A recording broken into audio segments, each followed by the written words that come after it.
এই যে তোমরা দেখতে পাচ্ছ একটা মোটর থেকে দুটো ট্যাঙ্কি কিভাবে ফিটিংস হয়।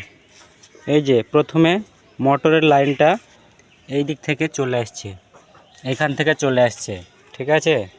এখান থেকে আসার পরে এই দিকে চলে যাচ্ছে। এখানে একটা মোটর ট্যাঙ্ক রয়েছে, দেখতে পাচ্ছ তোমরা, সুপ্রিমের ট্যাঙ্ক। তো তারপর এখানে গিয়ে এখানে ঢুকে যাচ্ছে, মোটর থেকে এই দিকটা আসছে, তারপরে এই দিকে চলে যাচ্ছে। এখানে একটা এটা যাই হোক একটা কিছু মানে অন অফের সুইচ বলতে পারো তোমরা। তো এটা দেওয়া আছে, এটা এখন অন হয়ে আছে, এটাই ঢুকবে জল, ঠিক আছে। তারপরে যখন এটা আবার এইভাবে অফ করে দেওয়া যাবে, তো অফ করে দেওয়ার পরে এই যে আর একটা ট্যাঙ্ক এই জায়গায় আছে, তো এই জায়গায় এটা অন হয়ে থাকে।